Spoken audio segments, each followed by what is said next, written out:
আজকে কেন এসেছি আমরা সবাই জানি। লম্বা চওড়া ভূমিকা দেওয়ার একেবারে সময় নাই। আল্লাহ যতটুকু সময় পর্যন্ত আমাদেরকে সময় দিয়েছে, মহান স্রষ্টার কাছে কোটি কোটি শুকরিয়া আদায় করে বলি আলহামদুলিল্লাহ।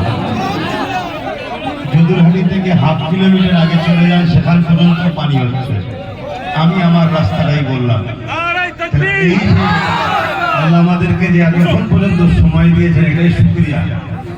আমার পূর্বে অনেক ওলামা হযরতগণ তিনারা তিনাদের জ্ঞান গর্বের কথা আপনাদের কাছে আলোচনা করেছে। কি কি আলোচনা করেছে আমি প্রেজেন্ট ছিলাম না, আপনারা শুনেছেন। অবশ্যই ইনারা দায়িত্বশীল ব্যক্তি, জ্ঞানী ব্যক্তি, জাননেওয়ালা ব্যক্তি। আশা রাখছি ইনারা সব ঠিক কথাই বলেছেন। তারপরেও বক্তব্য নিজ নিজ দায়িত্বে যখন বলেছেন, সেই বিষয়টা তেনারাই সজাগ হয়েই বলেছেন। আজকের বিষয় আমরা সবাই জানি, হযরত প্রফেট মুহাম্মদ সাল্লাল্লাহু আলাইহি ওয়াসাল্লাম তিনি কুল কায়নাতের সুলতান, তিনি দোনো জাহানের বাদশাহ, নবীদের নবী। তিনাকে না বানালে কোনো কিছুই সৃষ্টি মহান স্রষ্টা করতেন না। এই বিষয়ে আমরা সবাই জানি তো নাকি? আজকে তাম পৃথিবী জুড়ে হুজুর পাক সাল্লাল্লাহু আলাইহি সাল্লামের সময় থেকে নিয়ে তিনাকে এবং তিনার দিনকে মিটাবার একটা ষড়যন্ত্র সমাজ বিরোধীরা, সন্ত্রাসীরা, জালিমরা, এক কথায় মানবরূপী পশুরা চেষ্টা করে আসছে। এই বিষয়টা আমাদের জানা আছে না? না, একটু সরাসরি দেবেন। ঠিক তেমনই আমেরিকা থেকে শুরু করে, ফ্রান্স থেকে শুরু করে, ইউরোপ কান্ট্রি থেকে শুরু করে হযরত প্রফেট মুহাম্মদ সাল্লাল্লাহু আলাইহি সাল্লামের উপরে বারবার পরিচিপূর্ণ আঘাত দেওয়ার চেষ্টা করেছে। মেডিকেল সিনেমার মাধ্যমে, ফিল্মের মাধ্যমে, মিথ্যা কিতাবের মাধ্যমে, মিডিয়ার মাধ্যমে। কিন্তু মনে রাখবেন, আমার হুজুর এত মহান ব্যক্তি, এরা যতই আঘাত দিবে না কেন, আমার হুজুরকে আঘাত দিতে এরা কখনো পারেনি, আগামী তো কখনো, জোরে বলো, পারবে না। কিন্তু আমরা ইউজ করি, রাসূলের সামনে আঘাত দিয়েছে, নবীর উপরে আঘাত দিয়েছে। অ্যাকচুয়ালি আমার নবীর উপরে কখনো কেউ আঘাত দিতে পারেনি আর পারবে না। আমার হুজুর এত বড় ব্যাপার। কেউ যদি মনে করে আমি সূর্যের আলোকে আড়াল করব বা সূর্যকে রুখে দেবো, সে কি কখনো পারবে? কিন্তু সূর্যটাও তো আমার রাসূলের গোলাম। জানেন না, হুজুরের ইশারাতে সূর্য উঠেছিল। অতএব তামাম পৃথিবীতে যত শাহেনশাহ, বাদশাহ, নেতা যা আছে, সবাই যদি এক জায়গায় হয়ে, সূর্য তো অনেক দূরের কথা, একটা বাল্ব লাইট যদি জ্বালানো হয়, সেটাকে যদি বলা হয় যে একটু সাইডে সরে যাও অঙ্গুলি ইশারা দিয়ে, কোনো দাদাগিরি চলবে না, কোনো নেতার নেতৃত্ব চলবে না। কিন্তু জনজাহানের সুলতান হযরত প্রফেট মুহাম্মদ রাসূলুল্লাহ সাল্লাল্লাহু আলাইহি সাল্লাম যখন মাওলা আলীর নামাজের জন্য সূর্যকে ইশারা করলো, ফিরে আসো, সঙ্গে সঙ্গে সূর্য ফিরেছিলেন। তা আমার নেতা হলেন সূর্য, তিনারও নেতা। অতএব সেই নেতার উপরে আঘাত দিয়ে কখনো কেউ আঘাত দিতে পারবে না।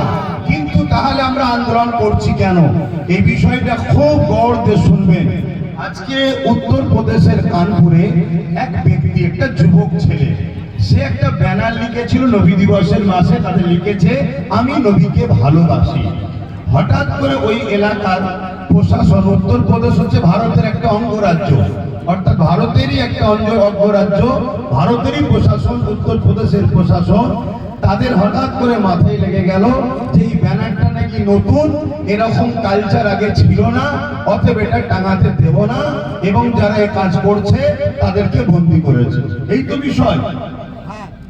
এতে আমাদের দিলে আঘাত হয়েছে। আমার ভাই নবীকে ভালোবাসে, তার উপরে আঘাত দিচ্ছে, তাই আমরা আন্দোলন করছি, তাই আমরা আন্দোলনে নেমেছি। আমার নবী তো তিনি আবু জেহেল ওখাজের মেলাতে প্রতিটা রাস্তার মোড়ে মোড়ে মোড়ে মোড়ে দাঁড়িয়ে দাঁড়িয়ে যারা এসেছিল তাদেরকেই বলেছিল, মুহাম্মদ রাসূলের কাছে যেও না। আমার নবীর মিথ্যা প্রচার করেছিল, আমার নবীর উপরে মিথ্যা ইলজাম দিয়েছিল। কিন্তু হাকিকাতের রেজাল্ট কি? আবু জেহেল যাকে যাকে নিষেধ করেছে, সে আমার নবীর কাছে এসেছে, সে আমার নবীর আখলাক, চরিত্র, আদর্শে ইমানের কলেমা পড়ে মুহাম্মদ রাসূলের উম্মতের দলে ঢুকে গেছে। জোরে বলুন সুবহানাল্লাহ। আজকে আমরাও দেখছি ওদিকে ওদিকে ফ্রান্সের প্রেসিডেন্ট থেকে শুরু করে আর আজকে আমার ভারতবর্ষে কিছু মানবপ্রেমী পশু আমার নবীর বিষয়ে মিথ্যা প্রচার করছে, আমার নবীকে ভালোবাসলে তাদের উপরে আঘাত করছে, আমার নবীর শানে মিডিয়াতে প্রচার করছে। আমি ভারতের মুমিন মুসলমানকে বলবো, ব্যথা না হলে সন্তান হয়নি, ব্যথা যত বাড়বে সন্তান তত বাড়বে। আমেরিকাতে ব্যথা বেড়েছিল, ইউরোপে ব্যথা বেড়েছিল, ইসলামের উপর আঘাত হয়েছিল, রাসূলুল্লাহকে যারা মানবে তাদের উপর আঘাত হয়েছিল। আজকে ইউরোপের মিডিয়া বলছে, আমেরিকার মিডিয়া বলছে আগামী 40-45 মধ্যে ইউরোপ দুনিয়া হবে সংখ্যাগুরু ইসলাম, সংখ্যাগুরু মুসলমান। তাই আমিও মনে করি মহান স্রষ্টা আবু জেহেলের দ্বারা নবীর দ্বীনের কাজ করিয়ে নিয়েছে। আমার ভারতবর্ষ নেতা সুরাতে কিছু মাথা মুটা আছে, আজকের আবু জেহেল তাদের দ্বারা হুজুরের বিরুদ্ধে কথা বলিয়ে হুজুরের প্রেমিকদের উপর আঘাত দিয়ে মূলত এই ভারতবর্ষের বুকে মুহাম্মদ রাসূলের গোলাম আগামী দিন আমার আল্লাহ বাড়িয়ে দিতে চাইছে, তার প্রমাণ হচ্ছে এটা।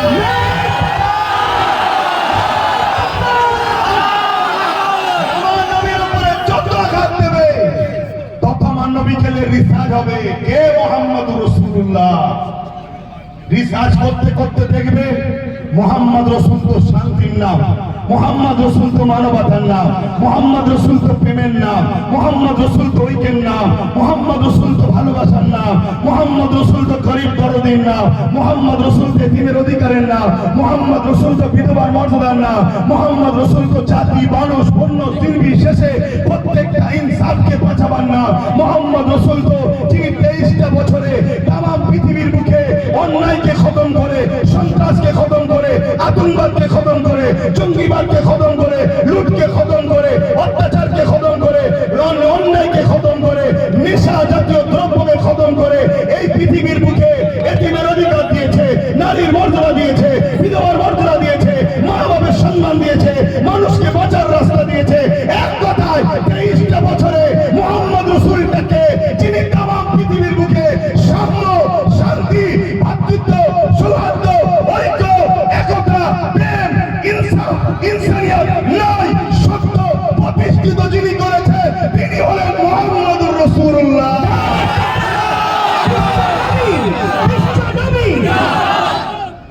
এই যে বলছে বিশ্ব নবী, আমার নবী বিশ্ব নবী নয়, আমার নবী তামাম কায়নাতের নবী। বলুন তামাম কায়নাতের নবী, কোন কায়নাতের নবী, কোন কায়নাতের নবী। সমস্যা অনেক কিছু আলোচনা আছে, তবে আমি কিছু কথা একটু অন্য সাইডে বলবো। আমার ভাইয়েরা হুজুরকে নিয়ে সব আলোচনা করেছে, অবশ্যই যেখানে যেখানে মাহফিলে যায় সেখানেও একটা আলহামদুলিল্লাহ ছোট হলেও জনসভা হয়, সেখানেও হুজুর খেলে আলোচনা করা এটা আমাদের দায়িত্ব। তবে আপনাদেরকে বলবো, এই যে আই লাভ মুহাম্মদ রাসূলুল্লাহ সাল্লাল্লাহু আলাইহি সাল্লাম এই যে ব্যানারটা নিয়েছেন, এই ব্যানার বা এই যে ফেস্টন, এই যে পতাকা বা এই যে আপনারা লিখিত নিয়ে বেরিয়েছেন, এর যদি সম্মান যথাযথ করতে না পারেন তাহলে আপনার মধ্যে আর ওই সকল মানবরূপী পশুর মধ্যে কিছু পার্থক্য থাকবে না। কিছু মাথায় ঢুকলো আমার কথা? অতএব আমরা কোন ধর্ম, ব্যানারের ধর্ম আমাদের নয়, ধর্ম আমাদের নয়, মূর্তির ধর্ম আমাদের নয়, ভাষ্যকারের ধর্ম আমাদের নয়। তাই একটা ভাই লিখেছে আই লাভ মুহাম্মদ রাসূলুল্লাহ, এটার সঙ্গে ধর্মের কোনো ব্যাপার নয়, এটা তার প্রেমের ব্যাপার। অতএব তাকে রুকেছে আমার ধর্মের উপরে আঘাত নয়, এটা আমার একজন ভাইয়ের প্রেমের উপরে আঘাত। আমাদের এটা ইগোতে হার্ট করেছে, এটা আমাদের ইগোতে আঘাত হয়েছে। আমরা কোনো ব্যানারের ধর্মের লোক নয়, আমরা কোনো ফটো ধর্মের লোক নয়। তাই ব্যানার না নিয়ে, ফটো না দিয়ে, এই যে ব্যানার কোনো বিভিন্ন জায়গায় টাঙাচ্ছে, কাগজে মারছে, এ কোনো ছিঁড়ে ছিঁড়ে আগামী দিন রাস্তায় পড়বে। আমরা যখন রাস্তায় প্রয়োজনে ইস্তেঞ্জা বা প্রয়োজনের কাজে বসি, অনেক সময় দেখা যায় বিভিন্ন পত্রিকা পড়ে আছে, আর্থিক পত্রিকা একটা নেতার মুখ পড়ে আছে, ছাড়লেই নেতার মুখে যাবে। বুঝছেন না, বোঝেন না? আমার হুজুরের নাম এভাবে পড়ুক, এটা আপনারা চান? চলে বলুন। কিন্তু জনগণকে জানাবার জন্য একটা ব্যানার দরকার, এটা রয়েছে, একটা ব্যানার দরকার। বা কোনো জায়গায় র্যালি হচ্ছে, একটা ব্যানারের দরকার। থাকবে। যদি কেউ মনে করেন আমার জানের থেকে প্রিয় এই নামটা আমি তৈরি করছি, নিজের দায়িত্বের হেফাজত করব, তাহলে তার জন্য ব্যানার করতে পারেন, কোনো আপত্তি নাই। কিন্তু আপনারা আবেগে ব্যানার তৈরি করলেন, ওই ব্যানার নিয়ে হই হই করলেন, তারপরে ব্যানারটা ফেলে দিলেন বা ফেস্টনটা ফেলে দিলেন, তাতে আমার নবীর নাম লেখা আছে। শোনো যুবকেরা, আমার রসুল এত বড় ব্যাপার, আমার রসুলকে নিয়ে আমার দেশের কোন টাকলা কি বললো, আমার দেশের কোন মাতাল কি বললো, আমার দেশের কোন মানবী পশু কি বললো, এতে কোনো যায় আসে না।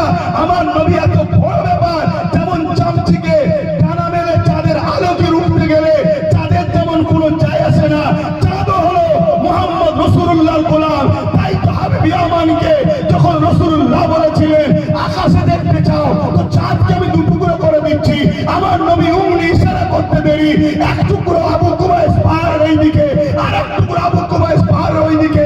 এই দৃশ্যটা ভারতবর্ষে কেরলের রাজা চিরামান দেখেছিল। সে পরবর্তীতে যখন জানলো এই চাঁদটা টুকরো করেছিল মোহাম্মদ রাসূলের উংলির ইশারাতে, ভারতবর্ষে রাজা চিরামান মক্কার জমিনে গিয়ে ঈমানের কলেমা পড়ে মোহাম্মদ রাসূলের গোলাম হয়ে গিয়েছিল।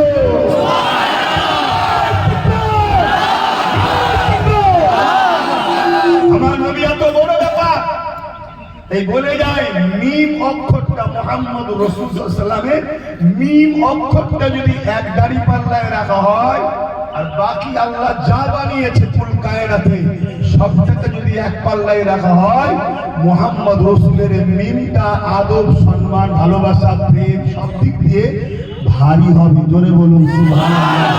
তিনি হলেন মোহাম্মদ রাসূল। আপনারা আমাকে বুঝছেন না তো? ব্যানার তৈরি করেছেন, যখন আমি এখানে বসে বক্তব্য দিচ্ছি আমার ওই ভাইটার হাতে ব্যানার, উঠে দাঁড়াও। আমি কোথায়, তোমার ব্যানার কোথায় বল? আমি তোমার হাতের ব্যানারের উপরে দাঁড়িয়ে আছি। আহলে সুন্নাত ওয়াল জামাতের আকীদা এটা বিরাজমান। হযরত শেখ সাদি রাহমাতুল্লাহ আলাইহি বলছে 70 বার যদি কেউ মিশকে আমবাদ দিয়ে কালকে কুল্লুচকুচি করে যে ভয়, তারপরেও যদি আমার রাসূলুল্লাহর কেউ নাম নেয় ওটাও বিয়াদবি। আমার নবীকে চিনতে পারছো যুবক? বলো না তো, চিনতে পারছো? তোমাদের কাছে অঙ্গীকার নিতে হবে না যে নবীর জন্য জান দিতে হবে কিনা। আমি এতটুকু জানি, আল্লাহ যাকে চাইবে জান্নাত দেবো, তাকে নবীর জন্য জান আল্লাহ দিয়ে নেবে। কিন্তু আমাদের এই চেষ্টা থাকা দরকার আছে না নাই? যে আজকে বাদুরিয়া আহলে সুন্নাত ওয়াল জামাতের শাখা কমিটি ব্যবস্থাপনায়, আমার এলাকার যুবক ছেলেদের ব্যবস্থাপনায় এবং উলামা ভাইদের আগমনে, আপনারা বিশেষ করে আমার নবীর নওজোয়ান যুবক উম্মত আপনাদের আগমনে আজকের এই প্রোগ্রাম এখানে হচ্ছে। দ্বিতীয় আরেকটা কথা, এই যে হঠাৎ করে বললো ব্যানারে লেখা যাবে না, এটার পিছনে আরো কিছু রহস্য থাকতে পারে না আবু জেহেলকে জিজ্ঞেস করা হয়েছিল গোপনে, তার বন্ধু, যে মোহাম্মদ রাসূলকে তুমি কি সত্যি মনে করছো জাদুকর? আবু জেহেল বলেছিল, আরে বোকা, মোহাম্মদ রাসূল বেশক হক ও নবী। বলুন সুবহানাল্লাহ। তাহলে মানছো না কেন? বলছে মানলে আমার অন্যায়ের, জুলুমের, অত্যাচারের রাজত্ব চলে যাবে। আমি যে ফ্যাসিস্ট চিন্তা ভাবনাতে মানুষের যে খোদা সেজে বসে আছি, মোহাম্মদ রাসূল বলছে মানুষ কখনো মানুষের দাসদাসী হবে না, মানুষ একমাত্র স্রষ্টার দাসদাসী হবে। এই দাসত্ব প্রথাকে মোহাম্মদ রাসূল ভেঙে দিতে এসেছে। যদি মোহাম্মদ রাসূলকে মেনে নিই তাহলে আমার দাসত্ব প্রথার সাম্রাজ্য চলে যাবে। আজকে আমার ভারতবর্ষে সে উপরের দাদা হোক আর নিচের দিদি হোক, এনারা কি জানে না মোহাম্মদ রাসূলটাকে? আপনাদের কি মনে হয় জানে না? 100% জানে, আমাদের থেকে অনেক ভালো জানে। আমরা তো রিসার্চ করা বন্ধ করে দিয়েছি, তারা কোটি কোটি ডলারতে রিসার্চ করছে আমার রাসূলকে নিয়ে, আরো ভালো জানে। তাহলে এই আঘাত দিবার কারণ কি? আমার মনে হয় এই আঘাত দিবার কারণ একটা, আমাদের ব্রেনকে এই দিকে ঢুকাতে চাইছে। সমাজে শিক্ষা নাই, সমাজে কারবার নাই, সমাজে এডুকেশন নাই। কেউ বলেছিল 2 কোটি চাকরি দেবো, এত বছর ক্ষমতায় বসে আছে, চাকরি তো নয়। কেউ বলেছিল সমাজের উন্নতি করব, উত্তরপ্রদেশে 5000 স্কুল বন্ধ হয়ে গেছে, উত্তরপ্রদেশের দলিতরা রাস্তায় বেরোলে মার খাচ্ছে, আদিবাসীরা মার খাচ্ছে। এসটিরা মার খাচ্ছে, এসসিরা মার খাচ্ছে। উত্তরপ্রদেশের হালত বড় খারাপ। উত্তরপ্রদেশের আইন ব্যবস্থা ধ্বংস হয়ে গেছে। উত্তরপ্রদেশের জঙ্গল রাজ চলছে, উত্তরপ্রদেশের গুন্ডা রাজ চলছে। এই জঙ্গল রাজ গুন্ডা রাজকে চেপে দিবার জন্য এমন একটা ইস্যু তৈরি করো যে ইস্যুতে মুসলমানরা দাড়ি টুপি দিয়ে রাস্তায় নেবে, নারে তাকবীর, আল্লাহু আকবার দেবে। আর এই সুযোগে রাতের অন্ধকারে আমি অমুসলিমদের পাড়ায় গিয়ে বলবো, দেখেছিস মোল্লারা পাকিস্তান বানাচ্ছে, আমাকে রাখ, পল্টুজার বাবা ওদেরকে সাইজ করবো। এটা মনে হয় তার নাকামিকে ঢাকার জন্য মুহাম্মদ রাসূল লিখার জন্য আঘাত করেছে। না, এটা যদি নতুন হয়, এই ভারতবর্ষে একমুখ হনুমানটার ছবি, ওটাও নতুন। এই ভারতবর্ষে লাভ জিহাদের নামে পিটা, ওটাও নতুন। এই ভারতবর্ষে গোরক্ষা বাহিনীর নামে পিটা, ওটাও নতুন। এই ভারতবর্ষে জয় শ্রীরামের নামে মারা, এটাও নতুন। তাহলে এগুলোকে রুখা হচ্ছে না। আই লাভ মুহাম্মদ রাসূল লিখার জন্য রুখবে কেন? মূলত এদের উদ্দেশ্য, এরা এদের নাকামিকে, এরা এদের কমজোরিকে, এরা যে নাকাম হয়েছে, এটাকে ঢাকার জন্য আমাদেরকে এইরকম একটা ইস্যু তৈরি করে এরা এদের অন্যায়, জুলুম, অত্যাচার, চুরি, ডাকাতি, খুন, এরা যে বেকার, এটাকে চাপার একটা পরিকল্পনা করছে। হতে পারে না, পারে না? তাহলে কি আন্দোলন বন্ধ হয়ে যাবে? না, আন্দোলন বন্ধ হলে ঈমান থাকবে না। ইমাম মালিক হুজুর বলেছে যে আমার রাসূলুল্লাহর ব্যাপারে কেউ যদি আঘাত দিবার চেষ্টা করে, তুমি যদি তার বিরুদ্ধে সংগ্রাম না করো, তোমার মধ্যে ঈমান থাকতে পারে না। এটা অন্য বিষয় নয়। নামাজের বিষয়ে আঘাত, রোজার বিষয়ে আঘাত, হজের বিষয়ে আঘাত, অন্য বিষয়ে আঘাত, এটা আলাদা বিষয়। মুহাম্মদ রাসূলের বিষয়টা সম্পূর্ণ আলাদা বিষয়। তাই আমার রাসূলের উপরে আঘাত দিবার কেউ চেষ্টা করলে, আঘাত তো দিতে পারবে না, আমরাও জানি। কেউ চেষ্টা করলে ওই জালিম আবু জেহেলের বিরুদ্ধে, আজকের আবু জেহেলের বিরুদ্ধে আমরা বেলালের মতো, আমরা সাহাবা হুজুরদের মতো তাদের উত্তরসূরি হয়ে এদের বিরুদ্ধে আমাদের আন্দোলন সংগ্রাম চলবে না, চলবে না।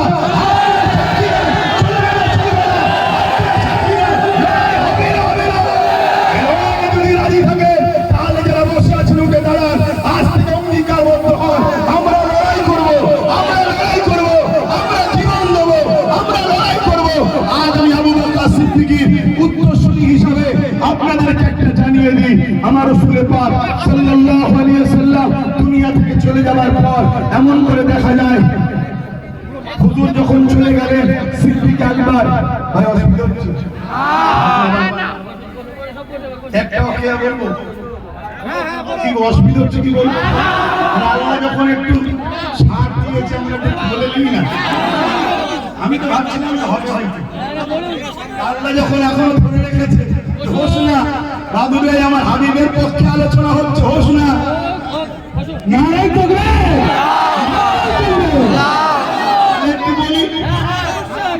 আর আমাদের তো জানা নাই যে এখনো ধরে রাখবেন খোদা।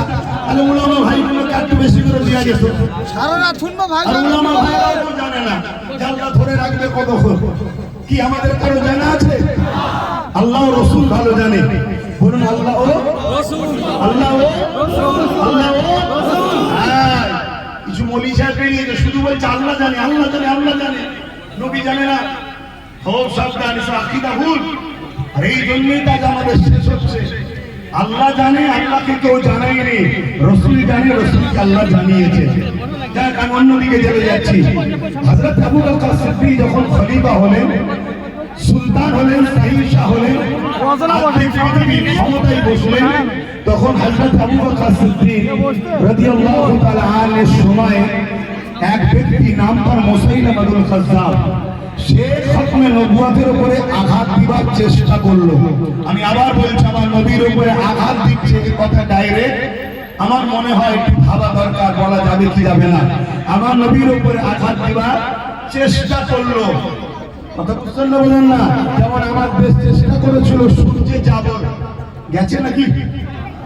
চেষ্টা অনেকে অনেক কিছু করতে পারে, সেরকম চেষ্টা করেছিল মুসাইলামাতুল কাজ্জাব আমার নবীর উপরে আঘাত দিবা, কি খতমে নবুয়তের উপর আঘাত দিয়ে নিজেকে নবী দাবি করলো। ওই সময় দেখা যায় হযরত আবু বকর সিদ্দিক 10,000 সাহাবাদের নিয়ে মুসাইলামাতুল কাজ্জাবের বাড়ি গেলেন। আর মুসাইলামাতুল কাজ্জাব 90,000 সৈন্য দিয়ে নিজেকে ঘিরে রেখেছে। হযরতে বন্দে শুনবেন, হযরত আবু বকর গিয়ে মুসাইলামাতুল কাজ্জাবকে বুঝাচ্ছে, হে মুসাইলামাতুল কাজ্জাব, কোরআন যেখানে বলেছে লাকি রাসূলুল্লাহ ওয়া খাতামান নবী, সেখানে তুমি কেন নবী দাবি করলে? মুসাইলামাতুল কাজ্জাব সিদ্দিক আকবরের কোনো কথা শোনেনি। মুসাইলামাতুল কাজ্জাব দেখছে সিদ্দিক আকবরের সঙ্গে মাত্র 10,000, আমার দিকে 90,000। আজকে কেউ মনে করছে মুসলমানদের হাতে কোনো ক্ষমতা নেই, মুসলমানদের এমএলএ নেই, মুসলমানদের এমপি নেই, মুসলমানদের পিএম নেই, মুসলমানদের সিএম নেই, মুসলমানদের পিএম নেই, মুসলমানদের কিছু নেই। অতএব এই সুযোগে শেষ করো। এটা হলো মুসাইলামাতুল কাজ্জাবের প্ল্যান। মুসাইলামাতুল কাজ্জাব দেখছে আবু বকর একা, তার হাতে মাত্র 10,000 সাহাবা, তার আমার দিকে 90,000। এই সুযোগ কাজে লাগাতে হবে। তাই 90,000 কে ইশারা করলো, সিদ্দিক আকবরের 10,000 সাথী ভাইদের উপরে হামলা চালিয়ে দিল। যখনই হামলা চালিয়ে দিল, হযরত আবু বকর সিদ্দিক বললেন, ডিফেন্স করা হলো ফরজ, ডিফেন্স করো। ডিফেন্স করতে শুরু হলো।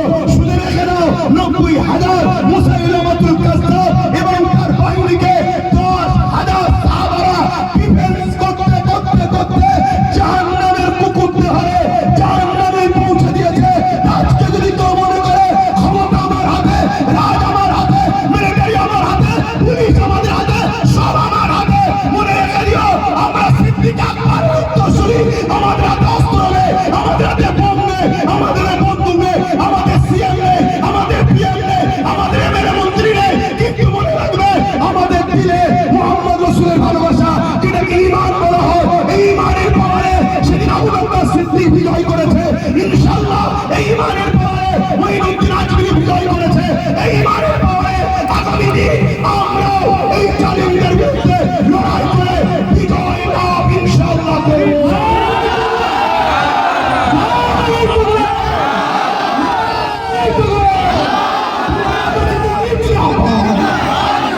ভাইয়েরা আমার, আমি কয়েকটা কথা জিজ্ঞেস করবো, একটু উত্তর দেবেন? ওয়াকাফকে ভুলে গেছেন? আমার তো মনে হচ্ছে আইলাম মুহাম্মদ রাসূলুল্লাহ সাল্লাল্লাহু আলাইহি সাল্লামের ব্যানারকে রুকার পিছনে ওয়াকাফকেও ভুলাবার পরিকল্পনা আছে। দেখুন ওয়াকাফের আলোচনা হচ্ছে সবচেয়ে এইটা নিয়ে করেছে। যেমন তিলোত্তমা বন চলে গেল, তিলোত্তমা তিলোত্তমা, তারপরে চলে গেল তামান্না তামান্না তামান্না, তারপরে চলে গেল আদিবাসী বোন আদিবাসী বোন আদিবাসী বোন। এইবারে একটার পর একটা একটার পর একটা দিচ্ছে, আগেরটা ভুলে যাচ্ছি। আগামী দিন এই ওয়াকাফকে নিয়ে সমাজ বিরোধী, ইসলাম বিরোধী, সংবিধান বিরোধী, মানুষের অধিকারের জন্য যদি আমি আব্বাস সিদ্দিকী বিড়ি কেটে ডাকি, ঘরের কাছে ডেকেছি এসেছে, বিড়ি কেটে যদি ডাকি, গাঁটের পয়সা খরচ করে আমার ডাকে কারা সারা দিয়ে যেতে রাজি আছে?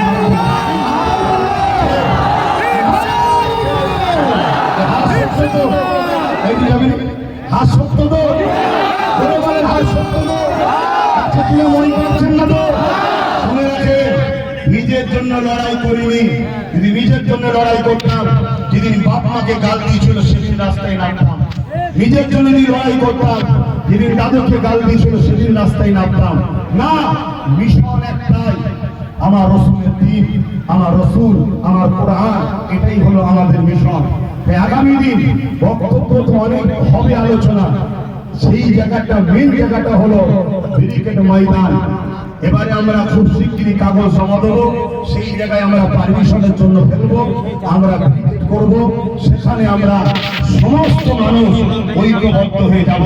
কেন পাওয়ার দেখানোর মাঝে মাঝে প্রয়োজন আছে, আছে না? মনে করে ছোট ছোট জঙ্গলে নাকি বাঘ থাকে না।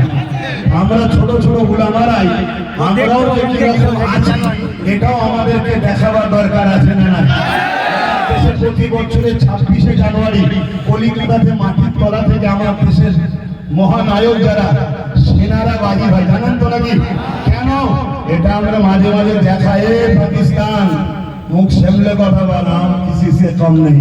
এটা দেখানো দরকার আছে না? না, দেশের মধ্যে যারা আবার বিভাজন করছে, গাদ্দার আছে, তাদেরকেও দেখাবার জন্য ব্যারিকেডে যাওয়া দরকার আছে না?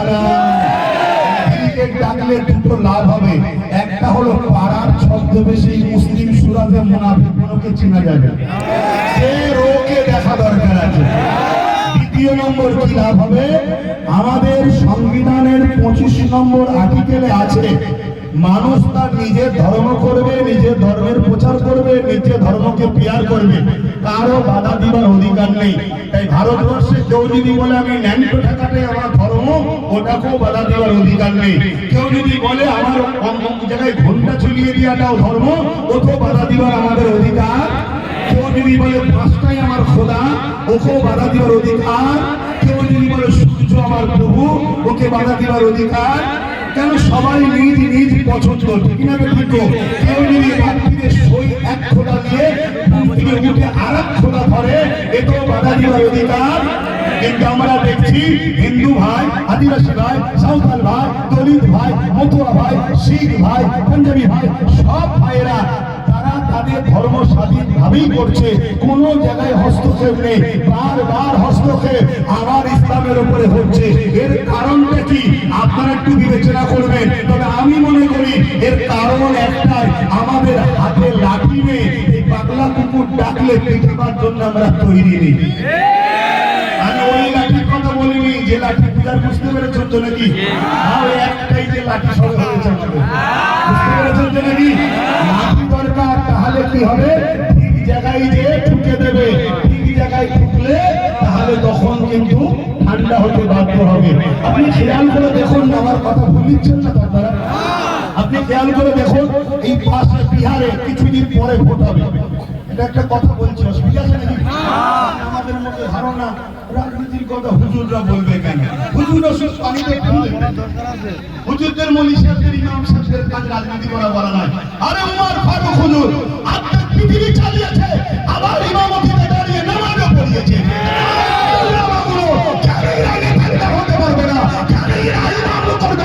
আমার এলাকার নেতৃত্ব দেবে না, যেখানে শরীয়তের ছাড় আছে, তোমার বাধা দিবার অধিকার কে দিয়েছে? ভাবতে হবে। আমাদের তো ক্ষতি সবথেকে বেশি তারাই করলো যারা বললো কাতার মাদ্রাসা আমাদের, বাকি সব তোদের। তারাই তো শেষ করেছে আমাদের করে। আজকে আমার ছেলে যদি 90% নাম্বার পায়, একটা স্কুলে ভর্তি করতে গেলে সেখানে পারমিট সুপারিশ ছাড়া হবে না। সুপারিশ লিখে যার কাছে যাবেন, সে সকালে একবার হয়, বিকালে একবার হয়, দুপুরে একবার হয়, রাত্রিরে একবার হয়, এই করে করে হ্যারাসমেন্ট করছে। আমার পরিবারের কেউ অসুস্থ হলে যদি একটা সার্টিফিকেট লাগে, সই লাগে, এখানে যা, ওখানে যা, এখানে আয়, ওখানে আয়, এই করে করে আমাদেরকে হ্যারাসমেন্ট করতে হচ্ছে। আজকে ওরা আমরা নিচয় বসে আর দুনিয়াটা চোর নেতাগুলো তারা গদিতে বসে, আমরা আর কত নিচু হবো, আর কত নিচু হবো।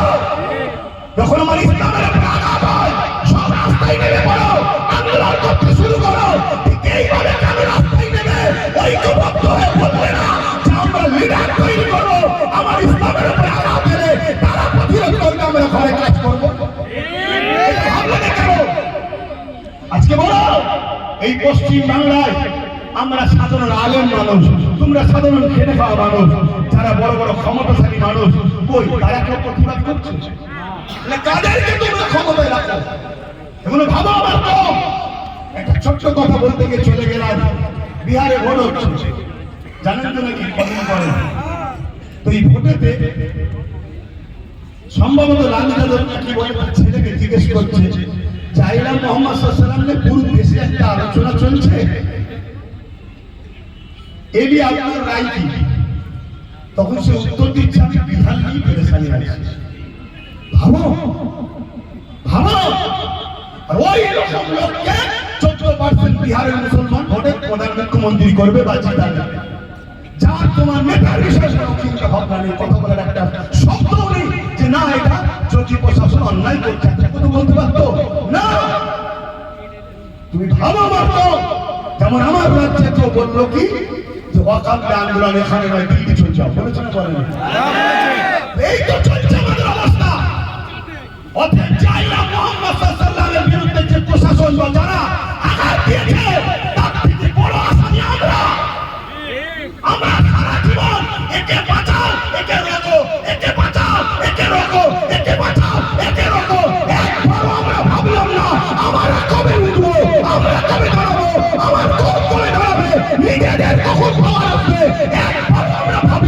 এই জন্য আজকে আমাদের এই দুর্দশা হচ্ছে। মনে রাখবেন, মুফতি যদি ফতোয়া দেয়, মুফতি কাটবে মানায়। এখন এখান থেকে উলামারা যদি একটা ফতোয়া দেয়, আপনারা যদি সাধারণ ছেলে স্কুলও হয়তো যায়নি, আপনি যদি বলেন ফতোয়াটা ভুল হয়েছে, এটা কি হাস্যকর নয়? একটু সারা দেন না, কষ্ট হলো। এখন আমার সঙ্গে একমত হাত তুলে দেখায়, একমত তুলে নি, ভয় পাচ্ছে? আর কত ভয়কে থাকবে? সব আঘাত দিতে দিতে দিতে দিতে আমাদের জানের থেকে বেশি প্রিয় সেই রসুলের নাম লেখাতে করে অ্যালার্জি হচ্ছে। এখনো বুঝতে আমাদের বাকি। ওই উত্তরপ্রদেশে এই টাকাটা আসার আগে যতগুলো সরকার ছিল সব সেকুলারের নামে, আজকে যখন এত বড় একটা অন্যায় হচ্ছে, সেই সেকুলার সরকারের প্রধানগুলো মুসলমানের পাশে কি দাঁড়িয়েছে? আজকে আমরা তাদেরকে সেকুলার মনে করে ছুটছি। কার একটা দিন আসবে এরাও সব শীতের ঘুম ঘুমাবে, আমরা একা ফেসে যাব। অতএব সময় থাকতে থাকতে নিজের হাতের লাঠি তৈরি করো। পূজার হয় বলো, আর যদি খারাপ লাগে তাহলে আমার কিছু বলার নেই, আমার থেকে দূরে থাকবে। আসলে হক কথা বলবো। কি ভাইরা উলামা বাবা সুযোগ নাকি? এখন উলামারা বলতো তো ভয় খাবে, কেন? সামনে ক্যামেরা, সামনে ক্যামেরা বলে। আজকে উলামাদের স্বাধীনতা কোথায়? মুসলিম যুবক বলো, তোমাদেরকে যারা নামাজ শিখায়, রোজা শিখায়, আল্লাহ চিনাই, নবী চিনাই, দরুদ পড়ায়, তোমাদের জন্য হাত তুলে তুলে দোয়া চায়, সেই উলামাদের নিরাপত্তা কোথায়? রাত্রিরে জলসা করে আসবে, ঘরে ফিরবে, কোনো নিরাপত্তা নাই।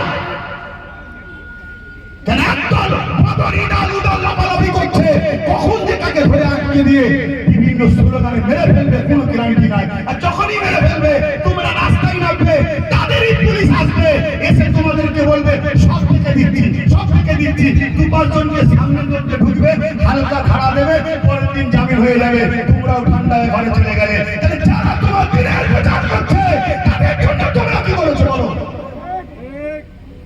ভালো যুবক, ভালো, যে জাত তার উলামাকে সম্মান করে নে, যে জাত তার ধর্মটাকে ভালোবাসে না, সে জাতির উপর আল্লাহর লানত হবে না তো কি হবে?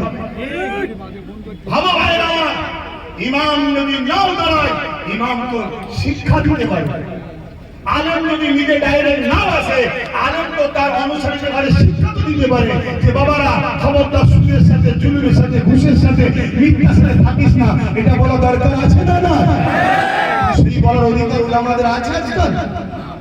ভাইয়ের আমার, একদম শেষ কথা বলছি, তাহলে মুফতি যদি ফতোয়া দেয়, মুফতি যদি ফতোয়া কাটে যে ভুল হয়েছে, মানাবে। একটা ডাক্তার যদি প্রেসক্রিপশন করে, ওই প্রেসক্রিপশনের যদি আরেকটা ডাক্তার বলে যে ট্রিটমেন্ট ভুল হয়েছে, তাহলে মানাবে। কিন্তু একটা আম লোক যদি বলে, এটা কখনো মানাবে? একটা রাজনীতির নেতা যখন তোমার উপরে বা ইসলামের উপরে আঘাত দিল, তার প্রতিরোধ তোমার আমার মতো কোটি কোটি লোক করে কিচ্ছু লাভ নাই। সেই রকম যখন নেতা পাঠিয়ে দিয়ে তারা ভেতরে ঠান্ডা ঘরের মধ্যে যখন মারপিট করবে, ওই লড়াইটাই কিন্তু সাকসেসফুল হবে। তাহলে বলো, আগামী দিন নিজেদের কথা নিজেদেরকে ভাবা দরকার আছে না? না, অনেক সময় আপনাদের নিয়ে ফেললাম, এর জন্য আপনারা কষ্ট পেলেন। এখন আমি আবার একটা শেষ কথা বলবো, ব্যানারটা কিন্তু খুব সাবধান। অনেকে গাড়ির সামনে, মোটরসাইকেলের সামনে লাগাচ্ছে বা গেঞ্জি তৈরি করছে, ওই গেঞ্জি নোংরা কাপড় শুধু কাচবেন, এটা কিন্তু ইমানের ক্ষতি হবে, এটাও মাথায় রাখবেন। তা প্রতিবাদ আগামী দিন হবে না? হবে না? শুধু আইলা মুহাম্মদ সাল্লাল্লাহু আলাইহি ওয়াসাল্লাম নিয়ে নয়, পাশাপাশি ওয়াকাফের প্রতিবাদ হবে। যাবার সাথে সাথে একটা স্লোগান দিয়ে যাবে। অসুবিধা হচ্ছে? 10 মিনিট বলবো, কারা বলতে বলছেন হাত তুলে রাখো। 10 মিনিট বলবো, আসুন আমার সাথে একটু স্লোগান দেন। আমি বলবো আই লাভ, আপনারা বলবেন ইয়া রাসূলুল্লাহ। আমি বলবো আই লাভ, আপনারা বলবেন ইয়া রাসূলুল্লাহ। মুহাম্মদ শুধু নামটা লিয়াটাও বিয়াদবি, সাল্লাল্লাহু আলাইহি ওয়াসাল্লাম বলতে হয়, যেটা আমাদের সাধারণ ছেলে বোঝে না। তাই ইয়া রাসূলুল্লাহ বলুন, আই লাভ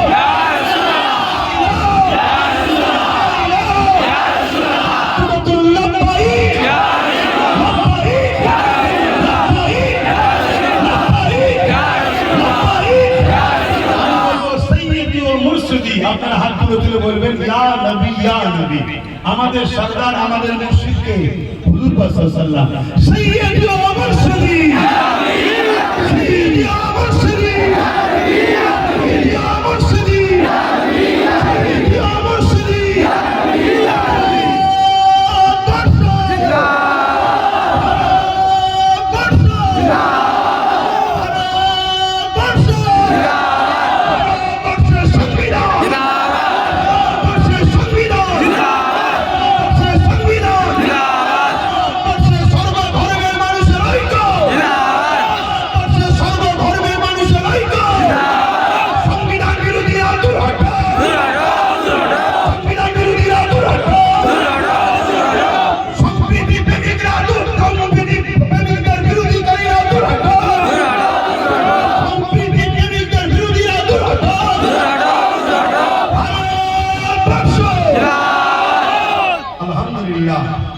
আপনারা এতক্ষণ সময় দিয়েছেন এর জন্য আল্লাহর কাছে শুকরিয়া।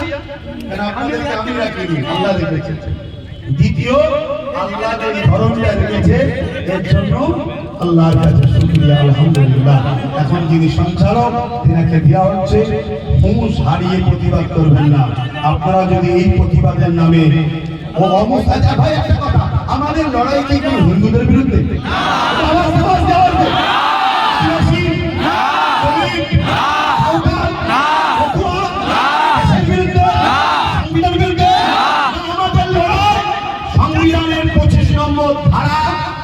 স্বাধীনতা দিয়েছে ওই সংবিধানের বিরোধী উত্তরপ্রদেশ এবং কেন্দ্র সরকার সহ যারা সংবিধানের বিরুদ্ধে, তাদের বিরুদ্ধে আমাদের লড়াই।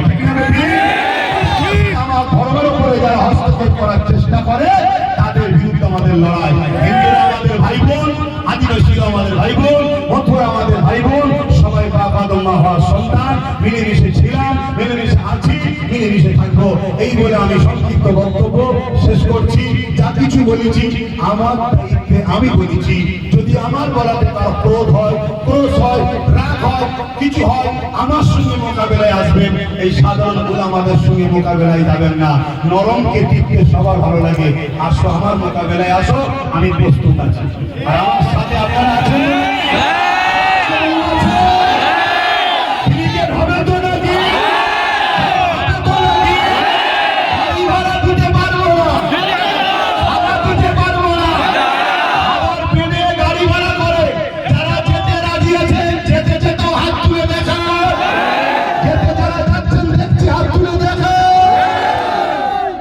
আসসালামু আলাইকুম।